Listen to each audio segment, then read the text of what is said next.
Welcome back to the Financial Autonomy Podcast. My name's Paul Benson, financial planner and practice principal at Guidance Financial Services. Falling interest rates are celebrated by those with a mortgage.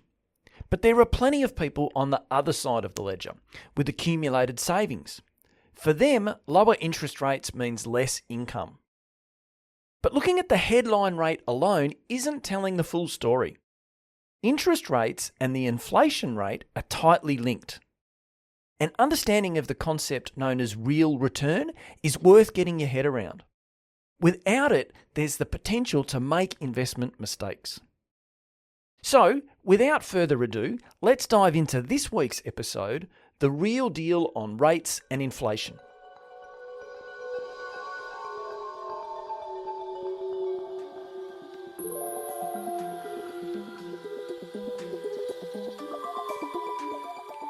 18 months or so ago, you could get an almost risk-free 5.5% return on your term deposit. Today, 4% would be a great result. For term deposit investors then, you've taken a hit in terms of your investment return. Or have you?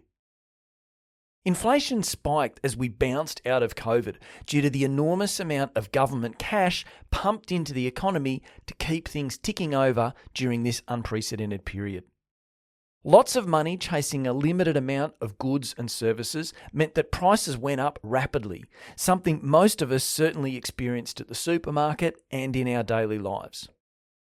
Interest rates were lifted in an effort to soak up some of this excess cash. The theory goes that higher interest rates mean those with debt have to pay more to the bank and therefore have less money to spend at the shops, hopefully bringing supply and demand into equilibrium. As discussed previously, how well this actually works today is the source of considerable debate.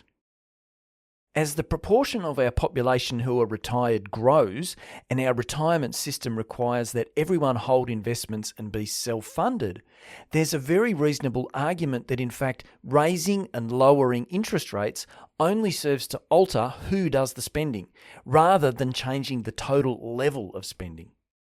Higher interest rates mean retirees spend more, while those in their 20s, 30s and 40s cut back. As interest rates drop, the reverse happens. But this is a digression. Let's focus back on the investor with the term deposit. Let's say they have $1 million in a term deposit, which represents the proceeds from the sale of a property. As a starting point, they want this pool of money to maintain its purchasing power. 10 years from now, if all the interest was compounded back into the term deposit, it may not necessarily be worth the same as the property in that same, 10 years down the road, because the property's required ongoing expenses to maintain that the term deposit has not. But nonetheless, you'd want some degree of equivalency. Maintaining your purchasing power means keeping pace with inflation. We all know that $100 bought you a lot more at the supermarket a decade ago than it does today. The price of everything goes up, and if your pool of money remains unchanged, then you effectively become poorer as your money is able to buy less and less. Our investments earning the rate of inflation then just ensures that we at least tread water, that we're able to buy next year what we can afford to buy today. In order for our wealth to grow and our position to improve, what we're really interested in is how much return can we generate over and above the rate of inflation. This return above the rate of inflation is what is known as the real rate of return. If you earn 5.5% on your term deposit whilst inflation is running at 4%, then your real rate of return is 1.5%, being the difference between these two. Today, inflation's running at about 2%. Therefore, if you earn 4% on your term deposit, your real rate of return is 2%. Notice that this is higher than the previous example. And this is the key point that I wanted to flag in today's episode. Whilst your headline term deposit rate has declined, it has done so in parallel with inflation dropping. Your real return, therefore, hasn't worsened and in fact may have improved. This outcome is quite imperfect. It takes a while for the Reserve Bank to alter interest rates, and the inflation data is a trailing indicator. That is, we only know what it is a month or two after the spending has occurred.